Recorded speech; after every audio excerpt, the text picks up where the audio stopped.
10 ingin mempresentasikan tentang peran mediasi strategi SDM yang efektif di sektor jasa di negara berkembang. Next, slide selanjutnya.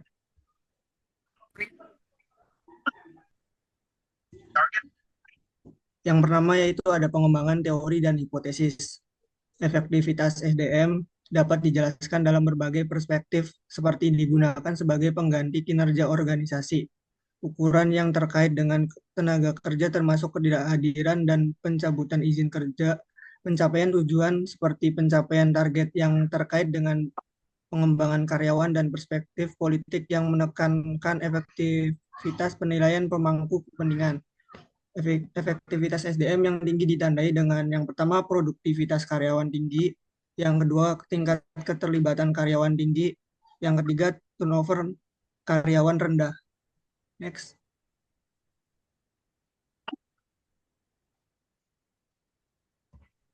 Selanjutnya audit SDM dan efektivitas SDM. Inovasi dalam proses merupakan hal yang penting bagi setiap perusahaan dan audit SDM membantu dalam penyempurnaan proses seperti kebijakan, praktik, dan prosedur sumber daya manusia yang berfokus untuk mencapai efektivitas organisasi.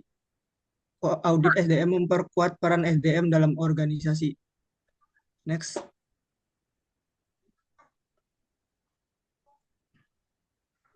Next. Selanjutnya efektivitas SDM dan retensi karyawan. Di era saat ini,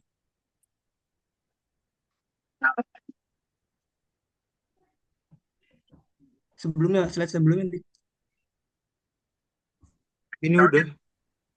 Di era saat ini, tantangan utama yang dihadapi oleh organisasi adalah mempertahankan sumber daya manusia serta pengembangan dan praktik SDM yang tepat untuk mengurangi penggantian karyawan. Pengembangan sumber daya manusia memberikan keuntungan dalam memiliki efektivitas SDM dan mempertahankan tenaga kerja terampil memainkan peran utama dalam kinerja organisasi manapun. Selanjutnya ada efektivitas SDM dan perilaku warga organisasi. Praktek manajemen SDM memiliki dampak besar pada OCB dan kinerja perusahaan. OCB memiliki dampak positif yang signifikan terhadap kinerja SDM perusahaan. Selain itu, mediasi parsial OCB juga diamati antara hubungan praktek manajemen SDM dan kinerja organisasi. Konsep perilaku kewarganegaraan organisasi diperkenalkan oleh Organ dan Ryan bahwa perilaku kewarganegaraan organisasi adalah kontribusi sukarela yang mencakup perilaku membantu altruistik, kepatuhan terhadap norma kerja, sopan santun terhadap hubungan kerja orang lain yang muncul di tempat kerja. Next.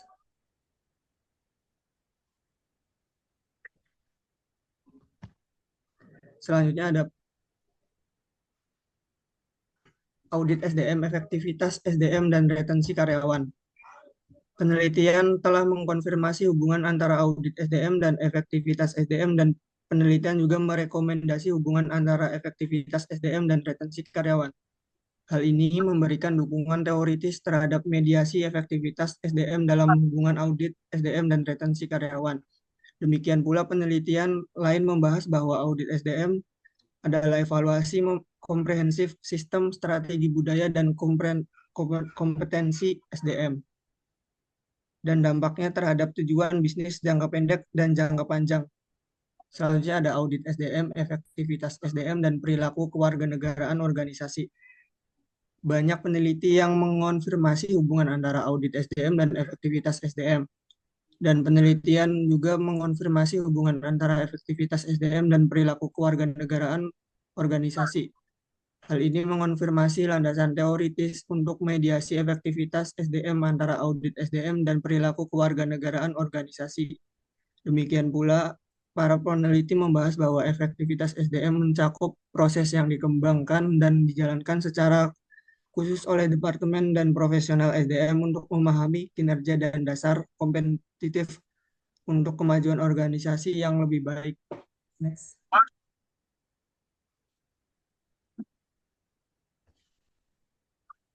Selanjutnya ada metodologi penelitian. Desain penelitian kuantitatif digunakan dalam penelitian ini. Data primer dikumpulkan melalui kuesioner. Kerangka teoritis yang dirancang untuk penelitian ini digunakan dari penelitian sebelumnya. Populasi target dari makalah penelitian ini adalah profesional SDM pria dan wanita yang bekerja di sektor jasa Karachi. Next.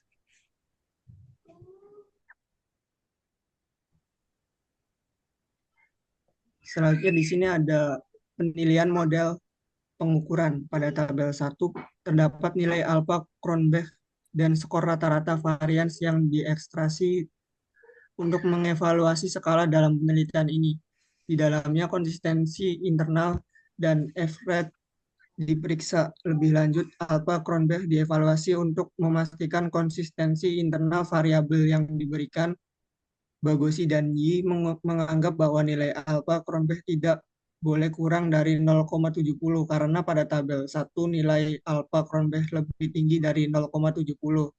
Oleh karena itu, dapat diasumsikan bahwa konstruk yang digunakan dalam penelitian memiliki tingkat konsistensi internal yang baik. Next. Selanjutnya, presentasi akan dilanjutkan oleh Delvita. Selanjutnya ada validasi diskriminan. Tabel kedua menunjukkan nilai validasi diskriminan yang ditemukan oleh Fornell dan Larker. Para penulis menyarankan bahwa akar A kuadrat AV harus lebih besar dibandingkan korelasinya dengan konstruksi laten lainnya. Hasil pada tabel 2 menunjukkan bahwa nilai AV seluruh konstruk bersekitar antara 0,81 hingga 0,88 lebih besar dibandingkan korelasi konstruk lainnya. Hal ini menegaskan persyaratan validasi diskriminan. Selanjutnya, pengujian hipotesis. Pada tabel 3, hasil yang berkaitan dengan efek langsung dan mediasi telah ditunjukkan. Kami menguji hubungan langsung dan tidak langsung antara variabel. Tabel 3 menunjukkan bahwa audit SDM berpengaruh positif terhadap efektivitas SDM, sehingga pernyataan tersebut mendukung hubungan pertama. Demikian pula hipotesis lain yang menyatakan bahwa efektivitas SDM mempunyai hubungan yang signifikan dengan perilaku kewargaan organisasi, sehingga mendukung pernyataan tersebut. Selain itu, hasilnya mengurangkan bahwa efektivitas SDM meningkatkan retensi karyawan 0,37. Hasil penelitian menunjukkan bahwa tidak terdapat hubungan yang signifikan antara audit SDM dengan perilaku kewarganegaraan organisasi, sehingga pernyataan tersebut tidak didukung hipotesis lain. Ditunjukkan bahwa SDM dan retensi karyawan mempunyai hubungan yang signifikan. Hasilnya menunjukkan tidak ada efek mediasi efektivitas SDM antara SDM dan perilaku kewarganegaraan organisasi. Demikian pula, hasil penelitian menemukan bahwa tidak ada efek mediasi efektivitas SDM antara audit SDM dan retensi karyawan. Oleh karena itu, teori tersebut ditolak secara meyakinkan. Lalu ada pembahasan dan kesimpulan. Penelitian saat ini bertujuan untuk menyelidiki SDM, perilaku kewarganegaraan organisasi, dan retensi karyawan.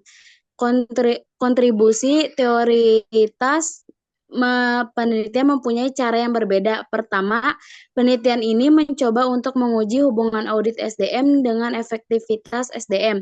Sejumlah penelitian tersedia mengenai hubungan ini, dan penelitian ini juga menambahkan nilai dalam domain manajemen sumber daya manusia dan audit.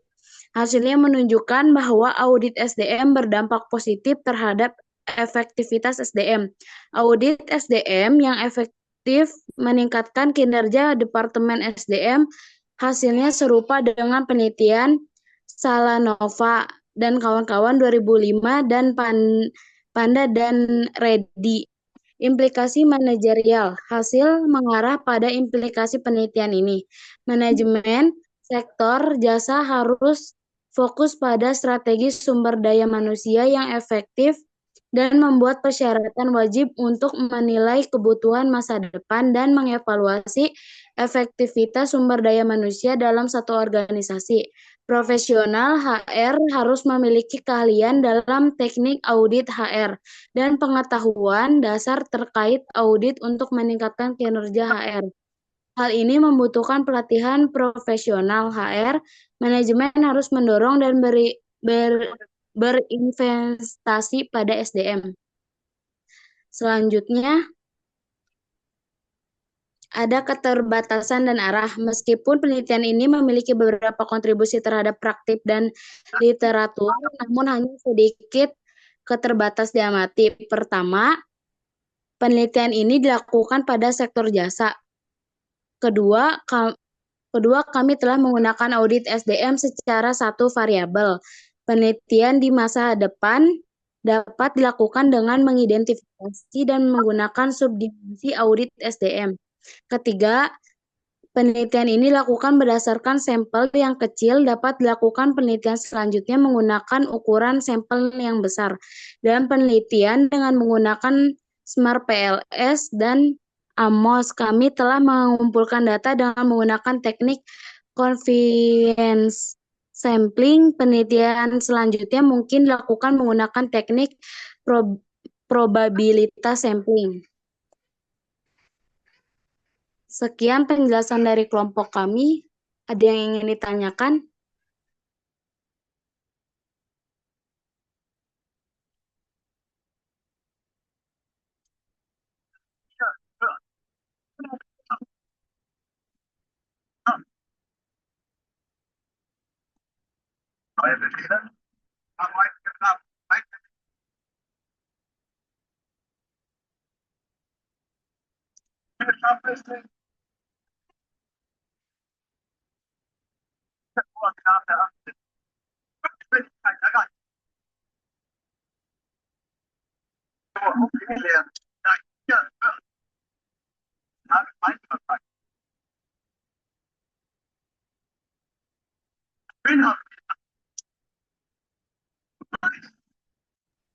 Ada yang ingin bertanya? Izin bertanya, Ya, silakan Ricky.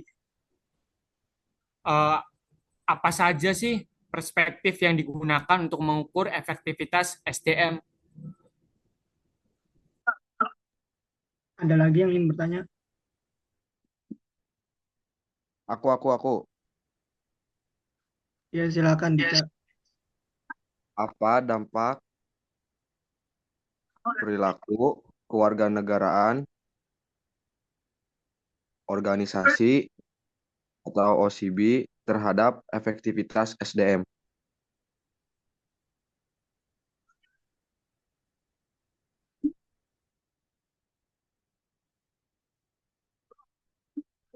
Oke, baik. Didiskusikan dulu ya.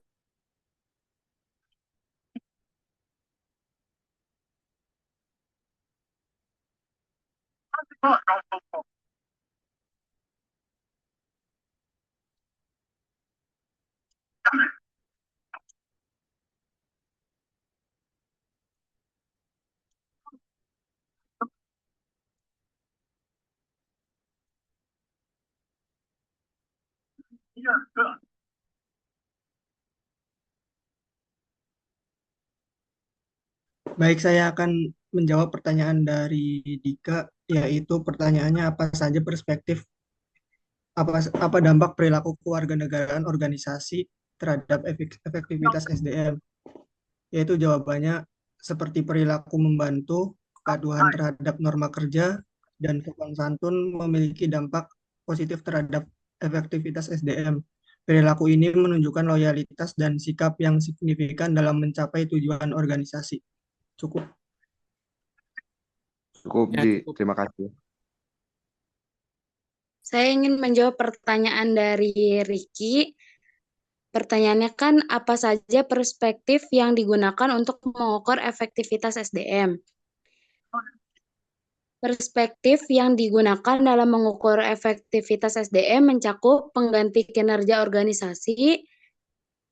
Yang kedua, ukuran terkait tenaga kerja seperti ketidakhadiran dan pencabutan izin kerja. Ketiga, pencapaian tujuan organisasi, termasuk pengembangan karyawan. Keempat, perspektif politik yang menilai efektivitas berdasarkan kepentingan pemangku kepentingan. Gimana, cukup? Ya, cukup. Baik, sekian presentasi dari kami. Kurang lebih mohon maaf. Wassalamualaikum warahmatullahi wabarakatuh.